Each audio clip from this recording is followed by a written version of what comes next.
matters now stood, and in these domestic circumstances the new series of events at Thorpe Ambrose took their rise. Mrs. Milroy had just looked at her watch, and had just put her hand once more to the bell-pull, when the door opened and the nurse entered the room. "Has the postman come?" asked Mrs. Milroy. The nurse laid a letter on the bed without answering, and waited, with unconcealed curiosity, to watch the effect which it produced on her mistress. Mrs. Milroy tore open the envelope the instant it was in her hand. A printed paper appeared, which she threw aside, surrounding a letter, which she looked at, in her own handwriting.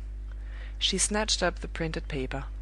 It was the customary post-office circular, informing her that her letter had been duly presented at the right address, and that the person whom she had written to was not to be found.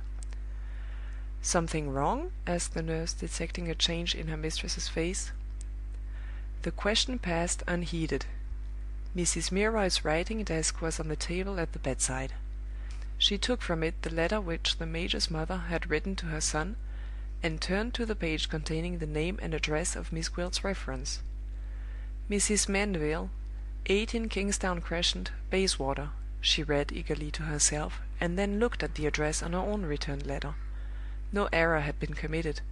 The directions were identically the same. "Something wrong?" reiterated the nurse, advancing a step nearer to the bed.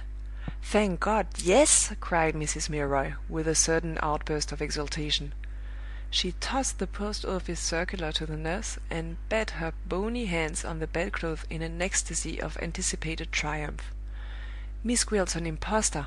Miss Gwilt's an impostor! If I die for it, Rachel, I'll be carried to the window to see the police take her away." "It's one thing to say she's an impostor behind her back, and another thing to prove it to her face," remarked the nurse. She put her hand as she spoke into her apron pocket, and, with a significant look at her mistress, silently produced a second letter. "For me?" asked Mrs. Milroy. "No," said the nurse. "For Miss Gwilt." The two women eyed each other, and understood each other without another word. "Where is she?" said Mrs. Milroy. The nurse pointed in the direction of the park. "Out again, for another walk before breakfast. By herself." Mrs. Milroy beckoned to the nurse to stoop close over her. "Can you open it, Rachel?" she whispered. Rachel nodded. "Can you close it again so that nobody would know?" "Can you spare the scarf that matches your pearl gray dress?" asked Rachel. "Take it," said Mrs. Milroy, impatiently. The nurse opened the wardrobe in silence, took the scarf in silence, and left the room in silence. In less than 5 minutes she came back with the envelope of Miss Gwilt's letter open in her hand. "Thank you, ma'am, for the scarf," said Rachel, putting the open letter composedly on the counterpane of the bed. Mrs. Milroy looked at the envelope. It had been closed as usual by means of adhesive gum, which had been made to give way by the application of steam. As Mrs. Milroy took out the letter, her hand trembled violently, and the white enamel parted into cracks over the wrinkles on her forehead. Rachel withdrew to the window to keep watch on the park. "Don't hurry," she said.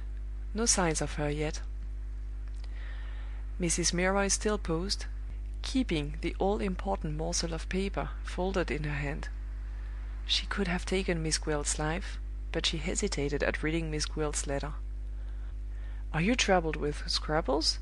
asked the nurse, with a sneer. "Consider it a duty you owe to your daughter." "You wretch!" said Mrs. Milroy.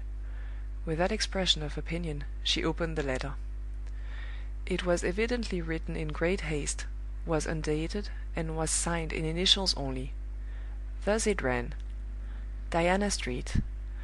My dear Lydia, the cab is waiting at the door, and I have only a moment to tell you that I am obliged to leave London, on business, for 3 or 4 days, or a week at longest. My letters will be forwarded if you write. I got yours yesterday, and I agree with you that it is very important to put him off the awkward subject of yourself and your family as long as you safely can. The better you know him, the better you will be able to make up the sort of story that will do. Once told, you will have to stick to it, and, having to stick to it, beware of making it complicated, and beware of making it in a hurry. I will write again about this, and give you my own ideas. In the meantime, don't risk meeting him too often in the park. Yours, M.O." "Well?" asked the nurse, returning to the bedside. "Have you done with it?" "Meeting him in the park," repeated Mrs. Milroy, with her eyes still fastened on the letter. "Him! Rachel, where is the major?" "In his own room." "I don't believe it!" "Have your own way. I want the letter and the envelope." "Can you close it again so that she won't know?" "What I can open I can shut. Anything more?" "Nothing more." Mrs. Milroy was left alone again, to review her plan of attack by the new light that had now been thrown on Miss Gwilt. The information that had been gained by opening the governess's letter pointed plainly to the conclusion that an adventuress had stolen her way into the house by means of a false reference. But having been obtained by an act of treachery which it was impossible to acknowledge, it was not information that could be used either for warning the major or for exposing Miss Gwilt. The one available weapon in Mrs. Milroy's hands was the weapon furnished by her own returned letter, and the one question to decide was how to make the best and speediest use of it. The longer she turned the matter over in her mind, the more hasty and premature seemed the exultation which she had felt at the first sight of the post-office circular. That a lady acting as reference to a governess should have quitted her residence without leaving any trace behind her, and without even mentioning an address to which her letters could be forwarded, was a circumstance in itself sufficiently suspicious to be mentioned to the major. But Mrs. Milroy, however perverted her estimate of her husband might be in some respects, knew enough of his character to be assured that, if she told him what had happened, he would frankly appeal to the governess herself for an explanation. Miss Gwilt's quickness and cunning would, in that case, produce some plausible answer on the spot, which the major's partiality would be only too ready to accept; and she would at the same time, no doubt, place matters in train, by means of the post, for the due arrival of all needful confirmation on the part of her accomplice in London. To keep strict silence for the present, and to institute, without the governess's knowledge, such inquiries as might be necessary to the discovery of undeniable evidence, was plainly the only safe course to take with such a man as the major, and with such a woman as Miss Gwilt.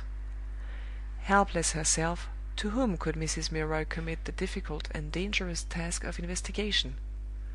The nurse, even if she was to be trusted, could not be spared at a day's notice, and could not be sent away without the risk of exciting remark.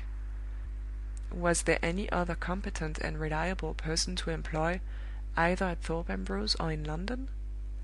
Mrs. Milroy turned from side to side of the bed, searching every corner of her mind for the needful discovery, and searching in vain. "Oh, if I could only lay my hand on some man I could trust!" she thought, despairingly. "If I only knew where to look for somebody to help me!" As the idea passed through her mind, the sound of her daughter's voice startled her from the other side of the door. "May I come in?" asked Neelie. "What do you want?" returned Mrs. Milroy, impatiently. "I have brought up your breakfast, mamma." "My breakfast?" repeated Mrs. Milroy, in surprise. "Why doesn't Rachel bring it up as usual?" She considered a moment, and then called out, sharply, "Come in!" End of chapter. Recording by Nadine Boulet.